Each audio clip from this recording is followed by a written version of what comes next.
Welcome to the Munro Review on CMAC, where it's all about connecting, sharing, and valuing the arts in the central San Joaquin Valley. I'm Donald Munro. Tonight, we are on the town as part of an extended road trip to various theater companies. Last show, we stopped at Warner's Theater to check out Chanticleer Theater Company, and tonight we are starting off at the rehearsal space of a brand new theater company, Playhouse Fresno. We're going to talk about the opening production of El Rayo, or Self-Deportation Nation. From there, we will head over to another rehearsal space, this one for Children's Musical Theater Works and their upcoming production of Beetlejuice. We'll be talking about both shows in a moment, but first, let's check in on some of what we've been covering on MunroReview.com.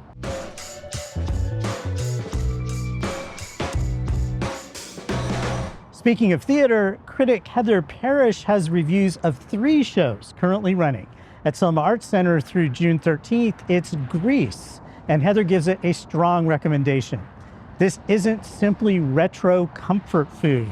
She writes, most importantly, the production refuses to completely smooth over the raunch, rebellion, and sexual energy at the center of the material, elements often diluted by generations of school-friendly productions. Open sex jokes are billboarded rather than mumbled to the wings. The hypocrisy of purity culture becomes part of the comedy, and acknowledging that being bad sometimes feels good gets treated seriously. Heather offers another very positive review, this one of the Good Company Players production of Curtains, which is playing through July 19th at Roger Rocco's Dinner Theater. This comic murder mystery is also an homage to musical theater. Heather writes that the murder mystery part has all the trappings one loves in these shows. Funny, whip-smart characters, budding love triangles, and plenty of red herrings to keep you guessing. Under the direction of Elizabeth Feaster, the ensemble is cohesive and focused with strong performances from several of Good Company's veteran leads, including Sean Williams, Emily Pisano, and Michael Fidalgo. Also up on the site is Heather's review of GCP's The Front Page at Second Space Theater, which runs through June 21st. Heather's take on this one is a little less exuberant. The show features fine acting and sharp direction, but the storyline is creaky and needs an update. Let's switch gears for a moment and talk about Measure P, a topic that some of you are sick to death of, but it's important to keep track of what's going on. It might be a dysfunctional city arts tax, but it's our dysfunctional city arts tax. TMR's Doug Hoagland has been keeping on top of this story. The biggest and most important recent development is this: the Parks, Recreation, and Arts Commission, or PRAC, which oversees the mechanics of Measure P, several weeks ago voted to significantly change the way that grants are awarded to arts organizations. Here's how it would work. The awards would be capped at a maximum of $150,000 for all organizations, regardless of their size or if they're amateur or professional. In comparison, the largest organizations were allowed to apply for up to $400,000 in the last grant cycle. In other words, it could wind up that an entire professional symphony orchestra with upwards of 100 paid employees and major overhead would be eligible for the same amount as an individual visual artist. Such a cap would mean a lot more applicants would get more money, but Fresno's larger arts organizations argue that their needs are greater. This has become a major point of contention between grassroots and established arts organizations. The issue will go before the Fresno City Council, which will have the final say on June 18th. It's sure to be a well-attended meeting. Now, let's get on to our interviews. We're visiting Playhouse Fresno to speak to Claudio Lasso about the inaugural show, El Rayo, or Self-Deportation Nation. So, Claudio, it is always exciting to report on a new theater company. Congratulations. Thank you, I appreciate it. Tell us just a little bit about Playhouse Fresno.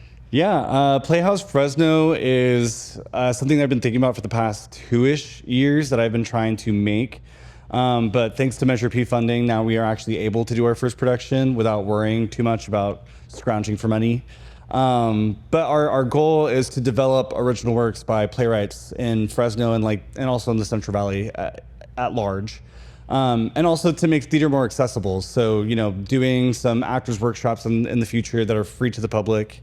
doing like a play reading book club where you can just like read the show, act out scenes if you want to, discuss the piece afterwards. But yeah, it's fun to think of the future that we have, knowing that this is just the start of it. Exactly. Beginnings are always a good thing. Yeah. So for your first production, you've decided to do a play by a name that Valley theater goers will recognize. Yeah, it's by Rodolfo Robles Cruz, El Rayo, or Self-Deportation Nation. And Rodolfo just finished up his MFA at UT Austin, which is very impressive. It's crazy. How did you find out about the show? Did you just keep in contact with him? Well, so Rodolfo was living with me and Toph and Jacob Moon at the time, and he started to write like the beginnings of the show. And he kept talking about these ideas that he was having, these characters that he was thinking of. And I just found the idea of talking about immigration while also talking about an alien invasion to be, I don't know, I love things that are two different vibes going on at the same time. So you have these really honest scenes, but then you also have these like kind of satirical newscaster scenes at the same time. And so he would tell me about this, and then the Art Center actually did a reading for it, and that was when we all got to witness it for the first time in its first version. And something about the piece, like as it was being read aloud by the actors, I just kept visualizing how it could look. And so when I got the opportunity to actually apply for Measure P funding, I asked Rodolfo like if he'd be cool with me using his show as the first production. So in the meantime, then this show went on to win an award for Rodolfo. Is that the case? Yes. So tell us about that. I forget the name of the award, but he submitted it to ACTF, was the American College Theater Festival. So national award. Yes, national award. He made it through all the regional levels and made it to nationals with this play, and it won him a playwriting award. And so now I think he automatically becomes a part of the Writers Guild. And he gets to workshop his play at some point. Fantastic. Talk about hitting it big right out of school. Yeah, crazy. So this will be the first time that it's actually been staged. Yes, it was, they did a reading before with like some light staging, but this is the first time that we are doing it with lights, sound, a full cast, set pieces, like it's the whole thing. Okay. So we've given a hint of what it's about. So immigration, aliens, we're talking like space aliens. Yes. So it's about three siblings, two of which are undocumented. One was born here, and they kind of talk about what it's like to grow up here while dealing with the limitations that are put on you from not being legal. And, these siblings have good conversations about what their lives can be or what they feel like at the moment. And at the same time, you get these scenes cut throughout that are newscaster scenes. And you have Gail, Jessica, and Mark, who give you, the different ends of the political spectrum, who are showing you how the world is reacting. And then we have this one cutaway scene that shows one of the newscasters with this person that she's talking to, and that's the military man, Lance. So you have like the siblings, you have the newscasters, and then you get like a little introspective on the newscasters. It's interesting. There's a lot going on, but it's all telling the same story of feeling stuck and not knowing what to do. You're going to be performing this at Arte Americas. Yes. That's your first home, but you are thinking about lots of stuff in the future. Yeah, I mean, the goal is to have my own theater someday, but that is very hard in Fresno. We'll build it right here. Yes. We should probably build it in the tower, right? Yes, it would be very nice to just get to walk. But yeah, I think that my goal is to someday, if I think 5-year goals, 5 years ago, my goal was to have a theater company, and now here I am. So if I am manifesting in a way that is working for me, my next goal in 5 years is to get a theater. And I would love for that space to not just be a performance space, but to be like a third space for other people. I would love to have like a reading corner. I would love to have people just come in and like enjoy the time and, open mic nights, stuff like that. But as of right now, yes, we are hopping around venues wherever people will let us. So let's tell people when this is going to go up. El Rayo, or Self-Deportation Nation, performs at Arte Americas June 12th, 13th, and 14th. There are only 4 performances. There's an evening show on Friday, 2 shows on Saturday, matinee and evening, and then Sunday matinees are closing. And the only way to get tickets is to get them at the door. So you need to wait in line a little before the doors open. Doors always open 30 minutes before. Bring cash, or if you're a high school student, bring your student ID because you get in for free. And it's a pay what you can model. Fantastic. And this is one of those times that you only have one weekend to do it. You can't put it off. You can't procrastinate. You got to get out there and support local theater. Absolutely. And you got to, I don't know, throw some elbows to make sure you get your space in line because there's only 100-ish chairs. So we'll see. Okay, you heard it here. Well, thank you, Claudio, and congratulations again. Thank if there's you. anyone who deserves a shot like this, you have put in so much hard work in the local theater scene. So we're really rooting for you. Thank you. I appreciate it. It's very crazy. So we are going to go on next to Children's Musical Theater Works.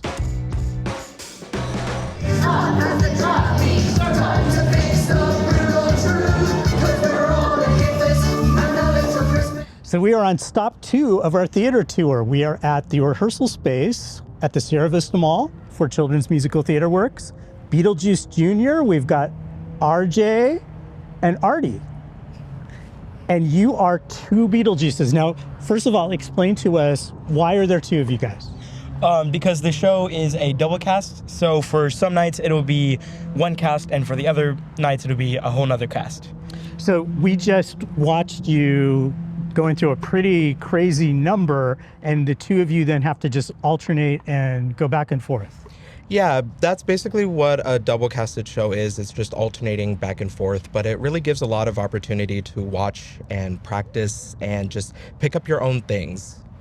Well, I'm excited to be talking to 2 Beetlejuices because I think it's actually kind of terrifying to have the 2 of you together. Do you talk much about the character and what you are doing, or do you try to kind of ignore what the other Beetlejuice is doing? Well, I feel like we make each other better in a sense.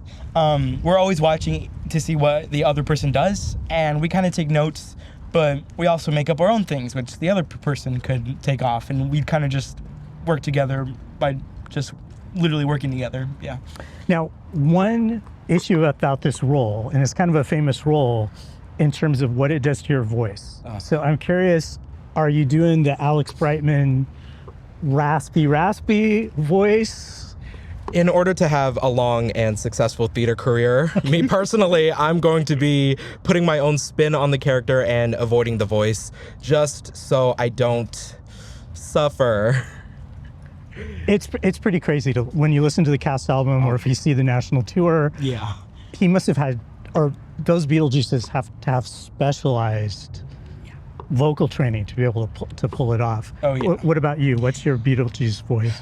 Well, I'm still kind of working on it, but as of right now, it's kind of a mix between the original movie and what's on Broadway, because you really got to find your own Beetlejuice voice in a sense, because everyone has that soft spot to where it's not gonna hurt for this amount of shows. So it's all about finding that sweet spot that's not gonna damage your voice, but you'll be able to perform well as the character. Now, another thing about this role is the stamina that you need to pull it off. I mean, because you are up there on stage, you're roaring through like a locomotive. Have you been like working out?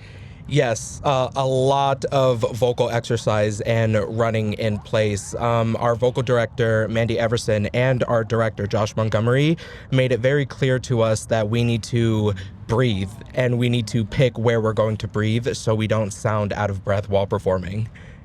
What's the toughest part of the show for you? What's the toughest song? The toughest song would probably be That Beautiful Sound, because it's the longest song that we have to sing, and it's really high and it's really low, but it's so much fun. Now, I know that this is a junior version, so we took out some of the cuss words, some of the dirty jokes, but there's still a lot in there that's really funny and sort of contemporary, right? That's kind of spot on. Oh yeah, for sure. There are definitely some jokes still in the show that only adults and parents will understand. I know for sure it took me a couple reads like through the script to be like, wait a minute. Oh, that's a joke. Now, was this a dream role for either of you? Had you always wanted to play Beetlejuice? It was definitely up there. I love Beetlejuice so much, and I've just been waiting to have an opportunity to be able to play it, and it's so exciting. Well, you know, what's amazing about this show, too, is that it was a hit and it just keeps on going. It keeps coming back to Broadway. It is really popular. Why do you think this particular story keeps resonating even with younger generations? I think it resonates with a lot of audiences because a lot of the movie that definitely hits at home with a lot of the older audiences, but especially with the musical, it gained a lot of popularity during the 2020s, like during COVID times.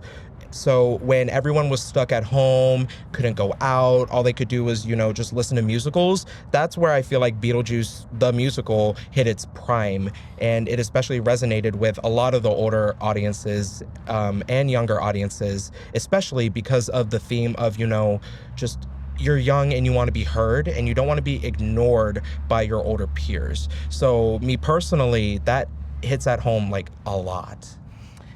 Another thing about this show, it's just really funny and it has some really great songs, really that get into your head, those earworms. Oh, yeah. Just to kind of wrap things up, why should people come see Beetlejuice? Oof. Well, people should just come see Beetlejuice just to have a fun time because it is just so much fun. And it's one of those shows that is not like other shows. Like, you really won't find this anywhere else.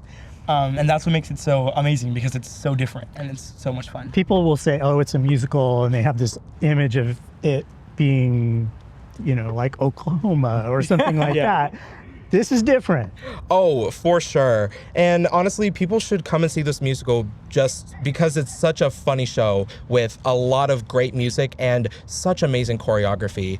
Like, honestly, all of it together combines for a really good experience. And because it's the junior version, it's even more family friendly. So people of all ages can come and enjoy the show. And there are bits of humor back and forth between kids and adults that they can understand and just really enjoy themselves.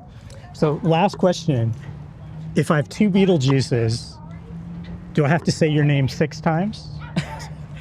Yep. All right, when does the show open? The show opens on July 10th and runs all the way until the 19th. All right, Children's Musical Theater Works production of Beetlejuice Jr., and that's going to be downtown at the Fresno Memorial Auditorium. Thanks, guys.